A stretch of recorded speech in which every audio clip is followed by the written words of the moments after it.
శుక్లాం బ్రహ్మ విచారసార పరమామాద్యాం జగద్వ్యాపినీం వీణా పుస్తకధారిణీం అపయదాం జాడ్యాంధకారాపహాం హస్తే స్ఫాటికమాలికాం విదదతీం పద్మాసనే సంస్థితాం వందే తాం పరమేశ్వరీం భగవతీం బుద్ధిప్రదాం శారదాం.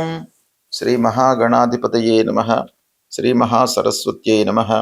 శ్రీ గురుభ్యో నమః.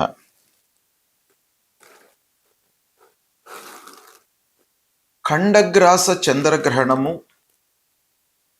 28 ఆగస్టు 2026 శ్రావణ శుక్ల పూర్ణిమ శుక్రవారం రోజున సంభవిస్తుంది. ఈ గ్రహణము శతభిష నక్షత్రం కుంభరాశిలో సంభవిస్తుంది. ఇది ఖగోళ శాస్త్రపరంగా మనం చూసినట్టయితే పాక్షిక చంద్రగ్రహణము, అంటే పార్షియల్ ఎక్లిప్స్ అన్నమాట. ఈ గ్రహణము భారతదేశంలో కనబడడం లేదు కనుక గ్రహణానికి సంబంధించినటువంటి విధి విధానాలను మనము భారతదేశంలో ఉన్నటువంటి వాళ్ళము ఆచరించవలసినటువంటి అవసరం లేదు. ఎందుకంటే ఈ గ్రహణము సంభవిస్తున్నటువంటి సమయం లోపల చంద్రుడు అస్తమించి ఉన్నాడు భారతదేశంలో కనుక ఈ గ్రహణము భారతదేశంలో కనబడదు కనుక మనము పాటించవలసినటువంటి అవసరము లేదు. అయితే ఖగోళ పరంగా ఈ సంఘటన, ఈ గ్రహణము అనేటువంటి ఒక ఘటన జరుగుతోంది గనక విభిన్న ప్రాంతాలలో ఉన్నటువంటి వాళ్లకు వాళ్ళ లోకల్ టైం ప్రకారంగా గ్రహణము దృగ్గోచరము అవుతోంది. అయితే మన ఇండియన్ స్టాండర్డ్ టైం ప్రకారంగా చూసినట్టయితే ఈ గ్రహణము ఉదయం 8:04 ప్రారంభమయ్యి మధ్యాహ్నం 12:30 ముగుస్తుంది. అంటే ఉదయం పూట చంద్రగ్రహణము అనేటువంటిది సంభవం కాదు, అంటే మనకు కనబడదు. అయితే మొత్తం గ్రహణము 3:17 ఉంటున్నది. ఎక్కడైతే చంద్రుడు కనబడుతూ ఉంటాడో ఆ ప్రాంతాలలో ఈ గ్రహణము దృగ్గోచరం అవుతుంది, అక్కడ కనబడడానికి అవకాశాలు ఉంటాయి. అయితే ఈ 28 ఆగస్టు 2026 రోజున వచ్చేటువంటి గ్రహణము భారతదేశంలో కనబడదు. అయితే గ్రహణము కనిపించే ప్రాంతాలను గనక మనం చూసినట్టయితే అమెరికా ఖండంలో గ్రహణం కనబడుతుంది, యూరప్లో ఎక్కువ భాగంలో కనబడుతుంది, ఆఫ్రికా ఖండంలో కనబడుతుంది, అట్లాంటిక్ మహాసముద్రం పైన ఈ గ్రహణము గోచరమవుతుంది. తర్వాత పశ్చిమ ఆసియాలో కొన్ని ప్రాంతాలలో ఈ గ్రహణము కనిపిస్తుంది. అయితే మళ్ళీ కూడాను చెప్పేది ఏంటంటే భారతదేశంలో ఈ గ్రహణము కనబడదు కనుక విధి విధానాలను పాటించవలసినటువంటి అవసరము లేదు. అయితే ఈ గ్రహణము శతభిష నక్షత్రం కుంభరాశిలో సంభవిస్తుంది గనక ఈ కుంభరాశిలో సంభవిస్తున్నటువంటి గ్రహణము 12 రాశులలో జన్మించినటువంటి వారికి, మేషము నుండి మీనరాశిలో జన్మించినటువంటి జాతకులకు ఎలాంటి ప్రభావాన్ని ఇస్తుంది అనే విషయాన్ని మట్టుకు మనము తెలుసుకోవాలి.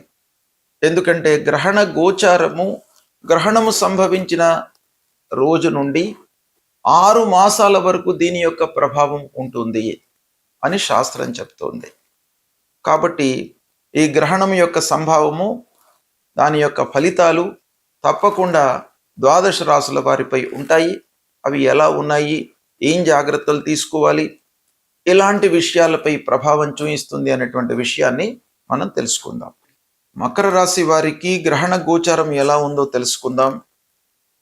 28 ఆగస్టు 2026 శ్రావణ శుక్ల పూర్ణిమ శుక్రవారం రోజున శతభిష నక్షత్రం కుంభరాశిలో పాక్షిక చంద్రగ్రహణము సంభవిస్తుంది. ఇది భారతదేశంలో కనబడడం లేదు కనుక విధి విధానాలను మనము పాటించవలసినటువంటి అవసరం లేదు.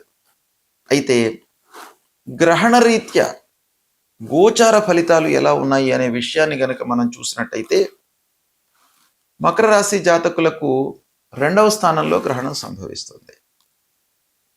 2వ స్థానంలో గ్రహణము సంభవించడము మధ్యమైనటువంటి ఫలితాలను ఇస్తుంది.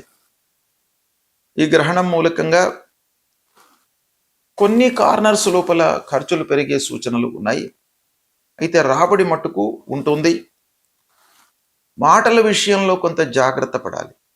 అంటే అనవసరమైనటువంటి మాటలు మాట్లాడకుండా ఎదుటి వారిని హర్ట్ చేసేటువంటి ధోరణి లోపల మాట్లాడకుండా మనము ఉండడము ఈ సమయంలో చాలా అవసరము.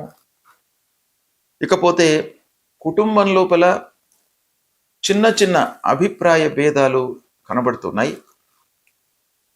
పొదుపుపై దృష్టి సారించాలి. ఖర్చులు ఉన్నప్పటికీ మీరు దృష్టిపై మనస్సు నిలిపినట్టయితే మీకు అనుకూలత ఉంటుంది. వర్క్ లోడ్ మూలకంగా మీకు ఇబ్బందులు కొన్ని కనబడుతున్నాయి. శారీరక మానసిక ఇబ్బందులు తలెత్తే సూచనలు, ఆరోగ్యాన్ని నిర్లక్ష్యం చేసే అవకాశం కనుక మీరు ఆహార నియమాలను పాటించడము ఈ సమయంలో చాలా తప్పనిసరి. ఇక నష్టాన్ని నివారించడానికై మీరు పెట్టుబడులను వాయిదా వేసుకోండి. చేతిలో ఉన్నటువంటి వ్యాపారాన్నే మీరు చేస్తూ ఉండండి. దానిపైననే మనస్సు నిలపండి. ఇకపోతే గురువులు, పెద్దలు, అనుభవజ్ఞుల యొక్క సూచనలకు మీరు ప్రాధాన్యత ఇవ్వండి. సహనం అనేటువంటిది చాలా అవసరము. 2వ స్థానం గనక మీరు ఎంత ఓపికతో ఉన్నట్టయితే అంత మీరు ఫలితాలను అనుకూలంగా మీరు పొందడానికి అవకాశాలు ఉన్నాయి. ఓవరాల్గా చూసినట్టయితే మకర రాశి వారికి ఈ గ్రహణం మూలకంగా మంచి ఫలితాలే కనబడుతున్నాయి. దీన్ని సద్వినియోగపరచుకోండి. పాక్షిక చంద్రగ్రహణము శ్రావణ శుక్ల పౌర్ణిమ శుక్రవారం 28/8/2026 రోజున శతభిష నక్షత్రం కుంభరాశిలో సంభవిస్తుంది. అయితే భారతదేశంలో ఇది దృగ్గోచరం కాదు కనుక విధి విధానాలను మనము పాటించవలసినటువంటి అవసరం లేదు. ధర్మశాస్త్రం ప్రకారంగా మనకు కంటికి గ్రహణము కనబడితేనే మన సాంప్రదాయం ప్రకారంగా శాస్త్రాలలో చెప్పినటువంటి నియమాలను పాటించాలి. కాబట్టి మనము ఈ గ్రహణం కనబడడం లేదు కనుక దానాలు కానివ్వండి, నదీ స్నానాలు కానివ్వండి, హోమాలు కానివ్వండి, జపాలు కానివ్వండి, గురుముఖత మనకు బోధించినటువంటి మంత్రాలు కానివ్వండి, ఇవన్నీ కూడాను నిత్యం చేసుకోవడంలో తప్పులేదు. కానీ గ్రహణానికి ప్రత్యేకంగా కొన్ని చెప్పబడి ఉన్నాయి కాబట్టి దృగ్గోచరం లేనప్పుడు ఇవి పాటించవలసినటువంటి అవసరం లేదు.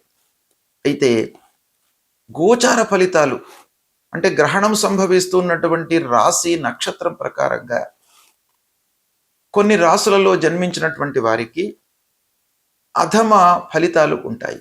అంటే ప్రతికూలమైనటువంటి ఫలితాలు రాబోయే 6 మాసాల వరకు ఉంటాయి అని మనకు శాస్త్రం చెప్తుంది. వాటిలో ముఖ్యంగా మన జన్మరాశి నుండి జన్మస్థానంలో, ద్వాదశ స్థానంలో, అష్టమ స్థానంలో, అర్ధాష్టమ స్థానంలో గ్రహణము సంభవించినట్టయితే ఫలితాలు ప్రతికూలంగా ఉంటాయి. కాబట్టి వీళ్ళు ప్రత్యేకంగా గ్రహణానికి సంబంధించినటువంటి పరిహారాలు చేసుకోవాలి. ముఖ్యంగా రాహువుకు సంబంధించినటువంటి పరిహారాలు. అధిష్టాన దేవత అమ్మవారిని పూజించడము, నాగదేవాలయానికి వెళ్ళడము, గ్రహణానంతరము శివారాధన చేయడము, ఇవి చేయడం మూలకంగా మీకు గ్రహణంతో ఏవైతే దుష్ప్రభావాలు ఉన్నాయో వాటి నుండి విముక్తులవుతారు.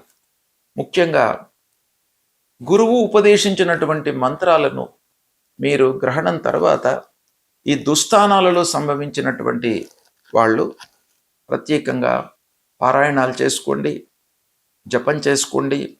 తప్పకుండా మీకు మంచి ఫలితాలు కలుగుతాయి. శుభం.